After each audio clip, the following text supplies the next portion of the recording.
আসসালামু আলাইকুম। কথা বলতে চাই না, তারপর একটু বলতে হয়। আপনার ২৬শে মার্চ ছিল বাঙালি জাতির মহান স্বাধীনতা দিবস। এই দিবসে বাংলাদেশের প্রত্যেকটা নাগরিক, সাধারণ নাগরিক থেকে শুরু করে সকল নাগরিক জাতীয় স্মৃতিসৌধে শহীদদের প্রতি শ্রদ্ধা নিবেদন করতে যায়। সেখানে মিষ্টি নামের একটা মেয়ে, মুক্তিযোদ্ধার সন্তান হিসাবে আরেকটা ছেলে সেখানে শহীদদের শ্রদ্ধা নিবেদন করতে গেছে। জননীতি শেখ হাসিনার নাম ফলক ব্যবহার করে পুলিশ তাকে অ্যারেস্ট করে নিয়ে আসছে, ঠিক আছে। কিন্তু সেখানে অন্য মামলা দিয়ে তাকে কোর্টে দিয়েছে। ওইখানে বিচারক যে ছিলেন উনি হলো একজনকে 2 দিনের রিমান্ড, আরেকজনকে 3 দিনের রিমান্ড মঞ্জুর করেছে। এটা একটা হাস্যকর বিষয়। বর্তমানে রিমান্ডও হয়ে গেছে একটা হাস্যকর বিষয়। যে কোনো ছোটোখাটো মামলা দিলেই তাকে নিয়ে রিমান্ড মঞ্জুর করে পাঠিয়ে দেয়। এটা কোন ধরনের কালচার আমি বুঝি না। রিমান্ডটা এত সহজ বিষয়, এত ছোট বিষয় হয়ে গেছে। এক সময় আমরা জানতাম যাদেরকে রিমান্ড দেওয়া হতো তারা ছিল বড় বড় মামলার আসামি, যারা মাদক, চোরাচালান, গুপ্তচর, স্বর্ণ পাচারকারী, এরকম আরও বড় বড় অকারেন্সি যারা করতো তাদেরকে রিমান্ড মঞ্জুর করা হতো 5 দিন, 7 দিন, 10 দিন, 2 দিন, 3 দিনের। কারণ হলো তাদের কাছ থেকে গুরুত্বপূর্ণ তথ্য বের করার জন্য।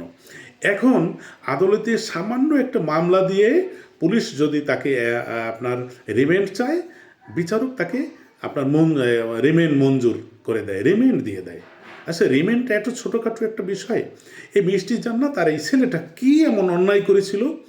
তারা শহীদদের প্রতি 71-এ যারা এই বাংলাদেশ স্বাধীনতা করেছে, বাংলাদেশ স্বাধীনতার জন্য যারা মারা গিয়েছে তাদেরকে শ্রদ্ধা নিবেদন করতে গিয়ে এমন কি মহাভারত অশুদ্ধ করেছে যে তাদেরকে রিমান্ড মঞ্জুর করে জেল হাজতে পাঠিয়ে দেবে?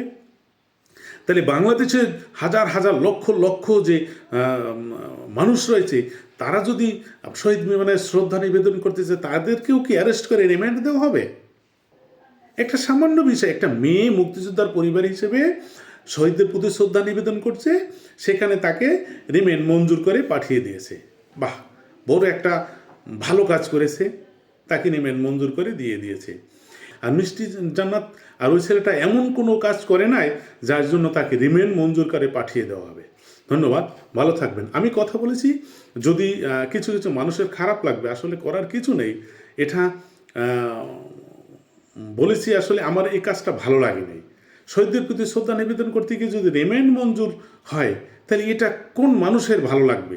কার ভালো লাগবে? এটা এমনকি অন্যায় করেছে মিষ্টি জান্নাত মেয়েটা আর ওই ছেলেটা, যে স্মৃতিসৌধে ফুল দিতে গিয়েছে, এই জন্য তাকে আপনার রিমান্ড দিতে হইবে। পুলিশে জানে যে স্মৃতিসৌধে ফুল দিতে গেছে, বিচারক যে সে নিজেও জানে যে স্মৃতিসৌধে ফুল দিতে গেছে, তাকে রিমান্ড দিয়ে পাঠিয়ে দিয়েছে। ধন্যবাদ, ভালো থাকবেন।